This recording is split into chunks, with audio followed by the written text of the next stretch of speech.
Apakah Anda merasa Anda menderita saat ini? Yesus mengatakan dalam Injil hari ini, berbahagialah kalian yang miskin, berbahagialah kalian yang kini kelaparan, yang kini menangis, yang dikatakan dibenci, dikucilkan, dicela, serta ditolak. Tetapi kalau kita dengarkan semua itu, kita akan mengatakan, apakah itu merupakan romantisasi dari penderitaan? No, bukan itu yang Yesus maksudkan. Kita harus memahami pertama-tama bahwa Yesus berbicara mengenai kaum Anawim yang sejak dalam perjanjian lama sering sekali muncul di dalam kitab para nabi. Anawim adalah orang-orang yang miskin, yang menderita, yang tertindas, dan mereka tidak punya penolong. Dan siapa penolong mereka? Penolong mereka adalah satu-satunya Tuhan. Dan karena itu di dalam keterbatasan mereka, dalam penderitaan mereka, mereka hanya bergantung pada Allah. Nah, sikap hati inilah yang sebenarnya Yesus inginkan dari setiap orang yang mendengarkan Dia. Orang yang mau bersikap rendah hati di hadapan Allah. Orang yang terbuka hatinya terhadap kehendak Allah. Bagaimana kita melihatnya dalam kehidupan kita sehari-hari? Kita nggak usah jadi miskin, itu bukan cita-cita kita, saudara-saudara terkasih. Kita belajar untuk dapat hidup dengan baik, kita belajar sejahtera, kita belajar sehat, kita belajar nggak usah menangis setiap hari, ngapain. Kita belajar untuk bisa tertawa, bukan hanya menderita dan meraung-raung setiap hari, bukan itu yang Yesus inginkan. Bukan supaya kita dibenci dan dikucilkan, bukan, tapi kita belajar untuk semakin mencintai orang dan dicintai oleh orang lain.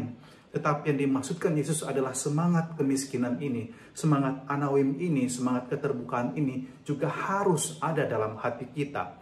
Dan saya belajar bahwa saya pun juga termasuk orang yang miskin dalam tanda petik. Saya adalah orang yang merasa juga selalu lapar. Saya juga merasa orang yang selalu merasa harus diperkaya terus-menerus.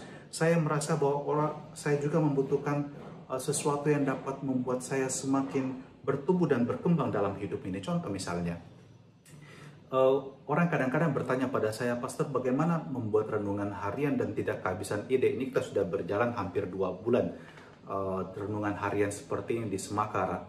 Dan saya merasa bahwa saya tidak mendapatkan itu dari diri saya sendiri semuanya. Seolah-olah itu muncul dari pikiran saya semuanya. Tidak. Tapi dalam kemiskinan saya merasa saya membutuhkan banyak masukan. Dan karena itu saya membaca, saya mendengarkan renungan yang lain. Saya juga mengikuti workshop. Saya juga bahkan mendengarkan pengalaman-pengalaman hidup orang lain, sharing iman hidup orang lain, dan juga melalui meditasi. Seringkali ketika saya meditasi, kemudian muncul pemahaman yang baru, muncul pencerahan yang baru mengenai teks yang lagi saya persiapkan, atau bahkan mengenai kehidupan keseharian, apa yang mesti saya lakukan untuk tugas-tugas saya dalam komisi keluarga misalnya. Bahkan dalam kerjasama dengan Paroki Mariso, saya diminta membuat quotes selama 30 hari mengenai berpacaran. Anda bisa cek di Instagram Santo Yakobus Mariso. Dan orang bertanya pada saya, Pastor, dari mana Pastor dapatkan semua kutipan itu? Saya katakan, kebetulan saja idenya muncul. Tapi banyak yang muncul ketika saya sedang bermeditasi. Lalu muncul kalimat-kalimat yang menggugah, mungkin ketika orang berpacaran, ini yang harus mereka perhatikan. Anda bisa cek di sana.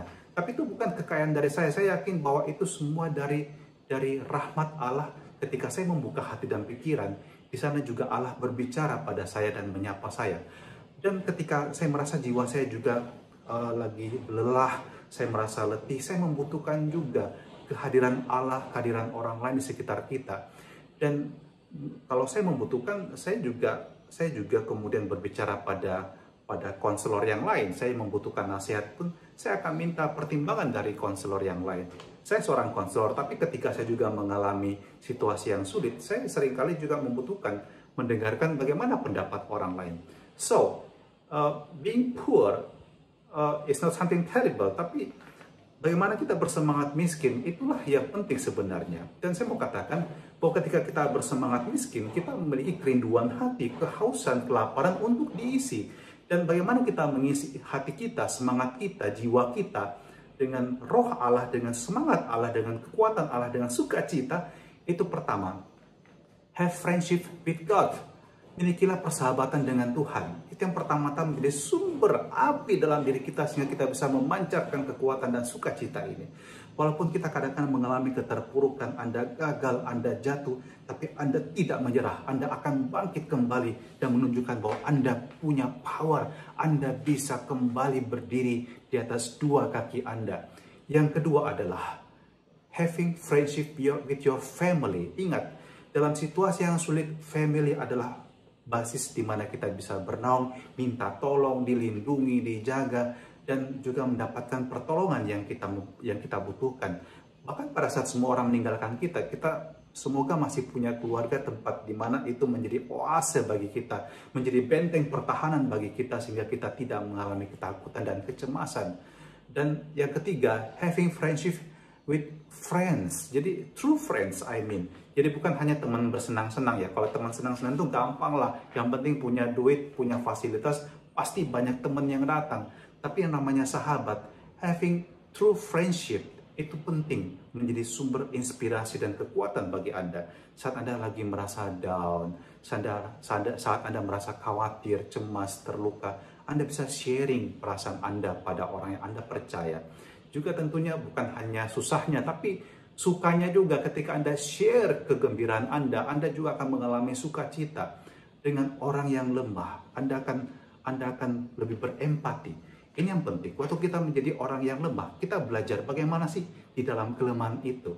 Kita tidak kemudian menjadi kecil hati, tapi kita bangkit. Dan waktu kita bangkit, kita akan belajar berempati pada orang yang lemah. Sehingga kita tidak akan mudah menjudge orang, kemudian menghakimi orang lain, kamu gini, dia begitu, tidak. Tapi kita berempati dan kemudian dengan kelemahan kita pun, kita dapat mengangkat orang lain, menolong orang lain. Saya tunjukkan satu video yang indah mengenai dua orang bersaudara. Satu duduk di kursi roda dan satu itu membantu dia untuk bisa memasukkan bola ke jaring basket. Luar biasa sekali video inspirasi ini. Dan saya mendapatkannya di Billion Millionaire Inspiration. Dan Anda bisa bayangkan betapa bahagianya saling menopang satu sama lain sebagai saudara, sebagai keluarga. Maka your self-fulfillment, pemenuhan diri Anda, itu adalah dengan share yourself, your happiness to others. Dan ini yang penting, kita mendapatkan kepenuhan diri kita, identitas diri kita, ketika kita belajar berbagi dengan orang lain. Dan saya sendiri memulainya di masa pandemi ini dengan berbagi dengan siswa-siswi Semakara, dengan rekan-rekan guru yang terkasih. Renungan ini tentu membutuhkan banyak waktu. Saya harus sharing pada Anda, saya harus mengambil waktu di sela-sela begitu banyak kesibukan. Saya kemudian mencoba mengeditnya dan kemudian kirim ke Pak Lukas supaya besok pagi sudah siap lagi. Begitu setiap hari, bahkan seringkali dari sebelah ini suara Anda dengarkan, ada suara palu-palu, ada suara kadang-kadang itu hammer, dan itu kadang-kadang mengganggu konsentrasi, kadang-kadang harus berulang kali diambil. Tapi I'm learning from this experience too. Saya belajar untuk berbagi. Dan semoga apa yang kita renungkan setiap hari dapat membuat kita terinspirasi dan dikuatkan. Dan pesan hari ini adalah open yourself, buka dirimu terhadap kehendak Allah. Jadilah pribadi yang rendah hati, menjadi kaum Anawim. Dan ketika Anda rendah hati, Anda rendah hati bukan rendah diri, Anda rendah hati dan terbuka, di sana rahmat Allah akan berlimpah mengalir.